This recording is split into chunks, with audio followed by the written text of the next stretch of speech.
Welcome everyone, this is Kerjims channel. Now we are back to our new episodes of True Similarity Champions and Comparison, featured by Wild the League of the Legends versus the Mobile Legend Bang Gang. But before that, please like and subscribe to my channel and don't forget to click the bell icon so you will be notified to our new next episode video. Let's do this!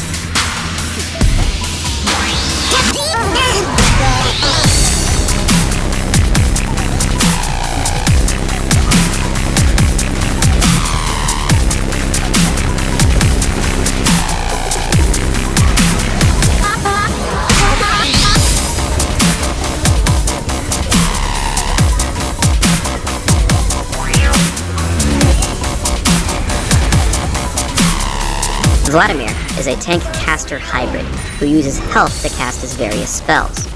His passive gives him health for buying ability power, and gives him ability power for buying health. His first ability is Transfusion. It's a direct single target nuke, which heals him for 1/4 of the damage. Second is Sanguine Pool. Vladimir dissolves into liquid, slowing and damaging enemies he floats under. He heals himself for 15% of the damage dealt, dodges any projectiles thrown at him, and removes all enemy minion aggro. Tides of Blood is his third spell. It deals damage to nearby enemies and gives Vladimir bonus healing and regeneration. If he casts the spell quickly in sequence, it increases the damage, health cost, and healing gain. Vladimir's ultimate is Hemoplague. Afflicted enemies take bonus damage from all sources for 5 seconds, and take significant damage afterwards. My rune page holds magic penetration, health per level, cooldown reduction, and flat health.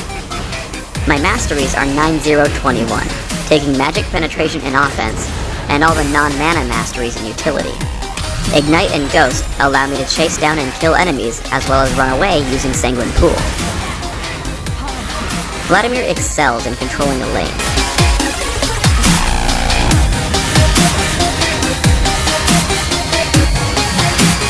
Vladimir is a character that lived for so long history lost track of who he is. Or rather, was. Noxian archives tell old legends of a prince in a kingdom threatened by the Darkin, also known as God Warriors, that moved north into eastern Valorant. The king was likely to lose his crown, should the Darkin claim his kingdom.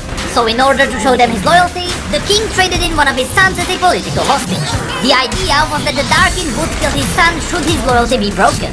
But the king had many heirs waiting in line for the throne, and with Vladimir being the youngest prince, he would likely never get his turn on the throne. And so the king never really cared for him. To the Darkin, mortal lives were just pawns on the battlefield, disposable, using. The Darkin, however, were immortal. They themselves learned how to craft their flesh and transmute blood, giving them the mastery over life itself. But living in high standards, Vladimir thought himself above just mere mortals, and therefore he thought he was worthy of such power as well. And over his time spent with the Darkin, he built up their trust, and Vladimir became the first mortal to be permitted to study the art of blood magic. This devotion earned him a spot in his patron's warhost, and Vladimir would carry out the Darkin's will on lesser beings using his newly acquired hemomancy. Remember that during these times the Darkin were at war, and every warhost was devoted to and worshipped only a single Darkin. So Vladimir wasn't attached to the Darkin in general, he was loyal to a single God Warrior, and as time passed, his loyalty affected his personality. Suddenly Vladimir was governing their followers with as little mercy as the Darkin themselves, but eventually the reign of the cruel tyrants had to end. The story said that how it happened is described in legends, but we know that a Targonian aspect, very similar to Zoe, gave mortals the knowledge to steal the Darkin away. All of that was in the Twilight of the Gods story. Anyway, the legend speculates that Vladimir's master wasn't imprisoned as so many other Darkin. Instead, he was slain by his own followers, and the few mortals who survived fled with whatever knowledge of blood magic they had. Remember this part for any future blood magic stories that may appear. The story specifically states that some people survived and fled away with the knowledge of blood magic. So if hemomancy ever appears outside of the Noxian lands, it doesn't have to be just Darkin influence. Maybe some of these survivors started their own cults. Either way, what nobody knows is that it wasn't the followers who killed Vladimir's master. It was Vladimir himself who struck the final blow. And by doing so, he absorbed the maddening power and prolonged his own life. Decades later, when the cruel reign of Mordekaiser terrorized the barbaric lands of Valoran, the legend of Vladimir grew, and it was said that a mythic and bloodthirsty fiend haunted the coastal cliffs of eastern Valoran. Remember that after the Darkin War was over, everything was in ruins, and life in Valoran returned back to mostly barbaric times. Vladimir demanded young lives and savage worship from the local tribes, until the day a pale sorceress approached this barbarian god with an offer.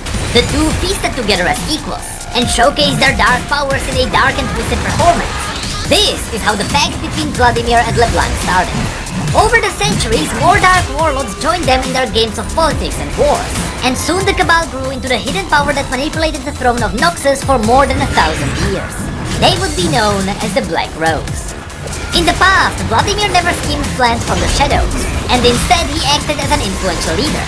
He did go into hiding when necessary, but eventually he would always emerge again in a brand new lifetime. By doing this, Hemomancy found its place in Noxian military, and the newly found blood mages formed the Crimson Circle, a cult dedicated as much to Vladimir as to blood magic itself. For the following years, everything went well. Noxus was in a powerful state after claiming the coast of Ionia, and the Black Rose's influence on the throne was ever stronger. But everything changed when Jericho Swain returned from the battlefield, killed the previous Grand General, and dramatically changed the political landscape. Swain's goal was to remove the corrupting heart of Noxus that influenced the previous leaders, and such he began hunting down the members of the Black Rose. This forced Vladimir to go back into hiding again, and let legends cover his tracks. But it seems that this time around, Vladimir re-emerged too soon, as the stains from his previous lifetime did not disappear yet. And it seems likely that Swain himself began to grasp Vladimir's true nature. Sensing this new conflict coming to Noxus, and remembering his time at the peak of the Darkin War, Vladimir knew it was time to stop hiding, and renew his glorious path. This was the summary of Vladimir's bio, but we get a lot more information from the short story called Our Day's Life. This story introduced a brand new character called Mora. She is a poor and talented painter that lives in a studio with a group of other poor and talented painters. Mora received an invitation to the Mortora district, also known as the Iron Gate, and there she would paint a portrait of a rich and powerful man. Of course, she suspected it was Vladimir, because almost no one else lived in that area, and the other painters in their group encouraged Mora that this is the opportunity of her life. Except for the one guy that was clearly more talented than her, and he was just jealous that he wasn't picked instead. So Mora followed the instructions in the invitation and got to the Iron Gate. Most of Noxus was very noisy even at night. People were singing marching songs, swords clashing sounded from the arena, widows cried, drunken soldiers shouted, and Drakehound howled at nearby prey. Noxus was very noisy, but the district around the Iron Gate was dead silent, with the streets empty. When Mora got there, she was surprised how much free space there was around her. Usually everything is cramped. At the center of the empty plaza was a statue of a headless knight wielding a spiked mace. You don't have to second guess that this was a headless statue of Mordekaiser, the legendary warlord king of the past that ruled this place. Mora kept following the instructions until she got to a large mansion. She didn't need the instructions because everyone knew who lived here. But just as the letter said, the main doors were open and Mora stepped inside. This entire place was built from different styles of architecture, indicating that it was built over many centuries. And the heart of the mansion seemed to be built around some ancient Jeriman temple. As Mora continued through the entrance, she had to go through the mansion's gardens. There she saw exotic flowers that she had never even heard about. And there were hundreds of colorful butterflies mixed between the flowers. Upon closer inspection, Mora realized that the butterflies had patterns on their wings similar to the crest of Noxus. She then enjoyed the scent of one particularly beautiful bloom. Its petals were flame red. Mora was experienced with mixing flowers for her paint, but she had never seen a red color like this one. The reason for this is because this was a very rare flower. It fits the description of the one we read about in Maokai's story, the night bloom. So the reason why she had never seen it is because it is extinct. The last night blooms grew on the Blessed Isles before the ruination. Mora couldn't resist the flowers and she plucked a few petals from the nearest plant. The remaining petals immediately curled inwards and the stem bent away in fear. That's when Mora felt terrible guilt. After that, she stepped inside the main hall, as instructed in the letter, despite nobody being there. It was a dark room with long galleries to her left and right. She just stood there alone. It took a while, but a voice finally answered her. It was Vladimir, although she couldn't see him. At this point, Mora was very nervous. But her conversation with Vladimir went well, despite still not knowing where he is. It seemed as if Vladimir's voice was all around her. Everything was fine until Vladimir asked her how she liked the garden. That Mora knew was a trap question. Vladimir then explained what the place was all about. The gardens are full of rare species from all across Runeterra. And he even mentioned that the flower she killed was a night bloom, a flower native to a chain of islands in the east where Vladimir hid before it was destroyed. And after it was, he took some seeds from a nature spirit's grove and brought them back to Valorant. Yes, he's talking about the Blessed Isles and about Maokai, who was protecting the last night bloom. This is interesting because the Blessed Isles were home to many powerful mages. Even Tyrant, the master of Rise, came from its capital city. And now we know that Vladimir lived here for a while as well, which makes me wonder if Vladimir knows more about the world runes. I mean, obviously he did live through the rune wars. Anyway, the conversation between Mora and Vladimir shifted to his paintings. There were a great many of them around, all painted in different styles from known masters from different centuries. And at first, Mora didn't believe that all of them was him. There was a painting showing Vladimir in ancient Kerjims armor, holding a banner depicting sites that we very well know. And in the painting, there were Darkins standing behind him. It showed Vladimir's blue eyes, which suggested that this was a painting from times when his master was still alive, since Vladimir's eyes turned red after that. And since the banner revealed a sight, we might assume that his master was Raz. But the story also said that Vladimir's master wasn't in prison. He was killed by Vladimir. So maybe Raz later picked up the site of Vladimir's master. Maybe Raz isn't the original builder of the site, but he was just later imprisoned in it. Then Vladimir began telling his story, and this is where we learned about his real past. Just like it was said in the bio, Vladimir revealed that he was a prince traded to the Darkin as a hostage, and that his father, the king, never cared about his life. And within a year, the king even broke his loyal oath, which meant that Vladimir was to be sacrificed.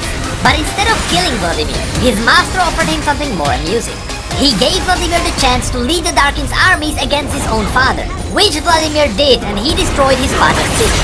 After presenting the king's head to his master, Vladimir's loyalty was sealed.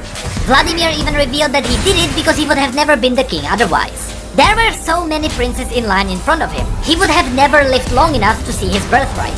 For slaying his own father, the reward his master gave him was the power to defy death, to sculpt flesh, blood and bone into the forms we see in the concept art. But this was the magic of gods, and Vladimir could only execute small tasks even after concentrating all of his will. And more than that, in the Darkin society, it was forbidden to teach mortals how to wield blood magic. The punishment was death. But Vladimir's master found it amusing to make fun of his kin. After all, they were already at war. Later, Vladimir confirmed that indeed he was the one who killed his master. Apparently, the master wasn't always good to Vladimir, and he still kept his cruel image. And to Vladimir, this final blow was vengeance for the years of pain he endured. This was the first story Vladimir told Mora. It was supposed to be a taste. Vladimir wanted her to know his full story in order to paint him another piece of history. But he also wanted to give her a chance to leave should she wish to do so. But Mora stayed and the journey through history continued. They ended up in a room with thousands of pinned butterflies on the walls. Vladimir explained that this was his study collection.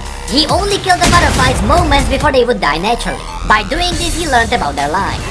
And by taking the lives from these individuals, he made sure the other butterflies will live in the gardens.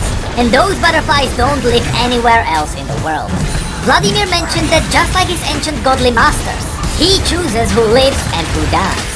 Again, mesmerized, Mora brought the wing of one butterfly with her finger, only for it to turn into dust, and start a chain reaction that would make hundreds of them crumble. Of course, all of those pieces of dead butterflies falling on her terrified her, and she ran down the corridor. She ended up in the center of a tower with smiling stargates around its edges. A dim red light was shining from the peak of the tower. She smelled hot metal in the air, like the iron winds carried from the forges. Of course, we know that blood smells like iron, so the presence of blood magic in the tower became more obvious. That's when she noticed more paintings on the walls. But unlike the previous ones where Vladimir was young and handsome, these were from a very different time in his life. Some showed him middle-aged, and on some paintings, Vladimir just looked dead. Then there was one depicting him bloodily wounded, in the aftermath of a great battle before a titanic statue of ivory stone. In the story, we didn't get more information on this painting, but we know it is Galio. Possibly from the short story where Galio fights back against Noxian warlocks and their great beasts. This is when Vladimir told Mora that all of these paintings came from great turning points in Vladimir's history. And all of these truly were from major events, be it good or bad for Vladimir's life. And for far too long, Vladimir was now focusing on staying alive and renewing himself. He told Mora that there are great events in the world that are slipping between his fingers. That's why he needed her, an artist with passion greater than talent, to paint him down. He saw the rise and fall of Mordecai and many other leaders who climbed to power over thousands of corpses. He even learned about what lurks at the Empire's heart, the Black Rose. But even that is just fool's play. Vladimir was portrayed before he steps out of the shadows and changes the course of the Empire. In the final scene, Vladimir emerged from the shadows as more accepted than not. And as the story describes Vladimir's long travels, I realized they were real. Those were the work of the darkest blood magic. To close this video, I want to say that I love how this story showed us how Vladimir affected history. It didn't just mention it without proof. Also, I love that we learned more about the Darkies, Noxus, and even the Shadow Eye.